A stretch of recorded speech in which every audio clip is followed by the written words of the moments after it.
ഇന്ന് മുസ്ലിങ്ങൾ ഒരു നിലക്ക് മുസ്ലിം ഭരണാധികാരികൾ എന്നാൽ ലോകത്തെ ഏറ്റവും വലിയ ക്രിമിനൽസ്. സുഡാൻ മാത്രമൊന്നുമല്ല മാഷേ, എത്ര ലക്ഷം മനുഷ്യരെയാണ് ഒരു മുസ്ലിം രാഷ്ട്രം നേതൃത്വം നൽകി കൊല്ലുന്നത്. എത്ര, ഒരു വിരൽ അനക്കണില്ല ഒരാള്. അവിടെ ദുഃഖം. തമ്മാടിക്കൂട്ടങ്ങൾ ഏത് കാലത്തും ഉണ്ടായിട്ടുണ്ട്. തമ്മാടിക്കൂട്ടം എന്നും ഉണ്ടായിട്ടുണ്ട്. ഭക്ഷ്യക്ഷാമം മാത്രം കാരണം സുഡാനിൽ ഈ കഴിഞ്ഞ ചില്ലറ വർഷങ്ങൾക്കുള്ളിൽ മരിച്ചത് 5.5 ലക്ഷം. ഭക്ഷ്യക്ഷാമം കൊണ്ട് മാത്രം ഉണ്ടായത് 5.5 ലക്ഷത്തോളമാണ്. 5.5 ലക്ഷം ആളുകൾ സുഡാനിൽ മരിച്ചു. 35 ലക്ഷം ആളുകൾ അഭയാർത്ഥികളായി. 2 ലക്ഷം ആളുകൾ നേരിട്ട് കൊല്ലപ്പെട്ടു. ആരാണ് ഇതിന് നേതൃത്വം നൽകുന്നത്? ആരുമല്ല, മുസ്ലിം രാജ്യം. ആ മുസ്ലിം രാജ്യം പണം കൊടുക്കും ഇസ്രായേലിന്. ഇസ്രായേൽ വെപ്പൺസ് കൊടുക്കും. ആർക്ക്? ഈ RSF എന്നാൽ റാപ്പിഡ് സപ്പോർട്ട് ഫോഴ്സ് എന്നൊരു ഫോഴ്സ് ഉണ്ട് സുഡാനിൽ. ആ റാപ്പിഡ് സപ്പോർട്ട് ഫോഴ്സിന് ആയുധം കൊടുക്കുന്ന ഇസ്രായേലികൾ. ആ വെപ്പൺസിന് പണം കൊടുക്കുന്നത് മുസ്ലിം രാജ്യങ്ങൾ.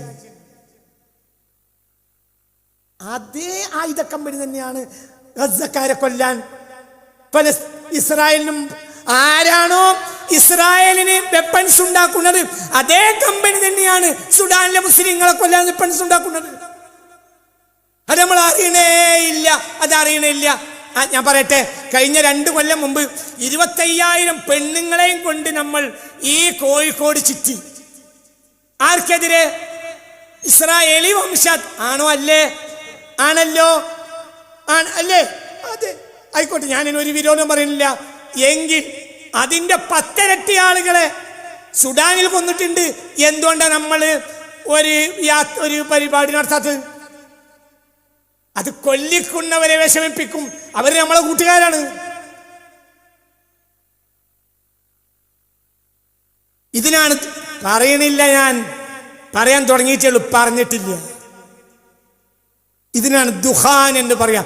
ദുഹാൻ 1900-ലെങ്കിലും ആരംഭിച്ചിട്ടുണ്ടാവും. ദുഹാൻ അതായത് നേരുകേടും തിരിച്ചറിയാൻ കഴിയാതിരിക്കുക, എന്താണ് ചെയ്യേണ്ടതെന്ന് അറിയാതിരിക്കുക, എവിടെ കൂടേണ്ടതെന്ന് അറിയാതിരിക്കുക. ഇതേ അറബ് രാജ്യങ്ങൾ തന്നെയാണ് യമനിൽ കൊല്ലുന്നത്. എത്രയാ യമനിൽ കൊന്നത്? സുഡാൻ കേസ് കൊടുത്തു UN കോടതിയിൽ. എന്തിന്? ഈ മുസ്ലിം രാജ്യങ്ങളാണ് ഞങ്ങൾ ആളുകളെ കൊല്ലുന്നത് എന്ന് പറഞ്ഞ് സുഡാൻ സർക്കാർ കേസ് കൊടുത്തു.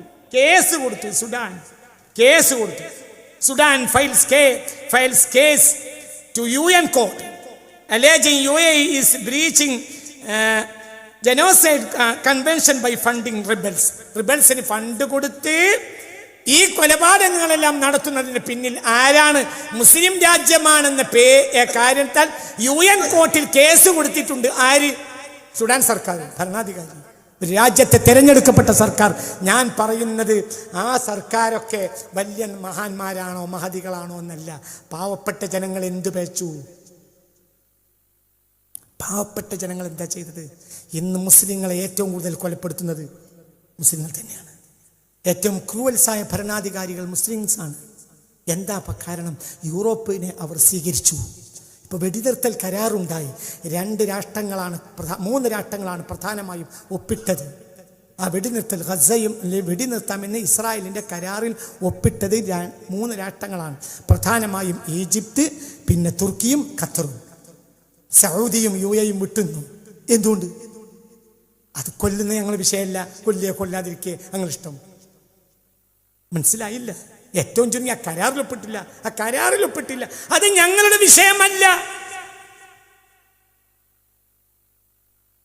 ഈ കഴിഞ്ഞ 2025 ജൂണിൽ 36 കപ്പലിലാണ് ഭക്ഷണം കൊടുത്തയച്ചത്. ഇറ്റലി അടക്കം.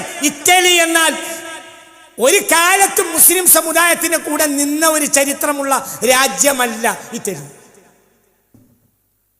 ഞാൻ രാജ്യത്തെ കുറ്റം പറയല്ല, പക്ഷേ അവിടെ മനുഷ്യത്വമുണ്ട്. 36 കപ്പലിൽ ഭക്ഷണം കൊടുത്തയച്ചു സ്പെയിന്. പിന്നീട് 100ഓളം കപ്പലിൽ കൊടുത്തയച്ചു. എന്തൊക്കെ ഇസ്രായേൽ അവർക്കെതിരെ ചെയ്തു? ഫ്രാൻസിലെ ഫ്രാൻസിന്റെ പ്രധാനമന്ത്രി ഇമ്മാനുവൽ മാക്രോൺ യഥാർത്ഥത്തിൽ ഒരു വലതുപക്ഷ തീവ്രവാദിയാണ്. അതായത് ഇസ്ലാമിന്റെ വസ്ത്രമോ വേഷവിധാനമോ ഒന്നും ഫ്രാൻസിൽ പാടില്ല എന്ന് പറയുന്ന വലതുപക്ഷ തീവ്രവാദിയാണ് ആര്?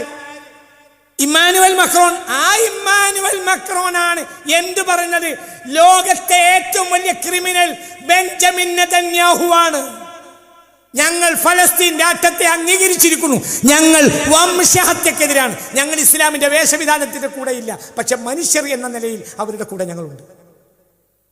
കാനഡ പ്രധാനമന്ത്രി പറഞ്ഞത്, എന്നെങ്ങാനും ബെഞ്ചമിൻ നെതന്യാഹു എന്റെ രാജ്യത്ത് ചവിട്ടിയാൽ ആ നിമിഷം അയാളെ ഞാൻ അറസ്റ്റ് ചെയ്തിരിക്കും, പറഞ്ഞില്ലേ കാനഡയുടെ പ്രധാനമന്ത്രി?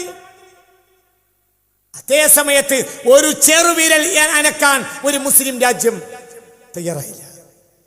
അത് നമുക്കൊരു പ്രശ്നമില്ല. എന്തുകൊണ്ട്? അവരെ നമ്മൾ സ്വീകരിക്കും. നിങ്ങൾ ചെരുപ്പിന് ചെരുപ്പൊപ്പിക്കും എന്ന് മുഹമ്മദ് മുസ്തഫ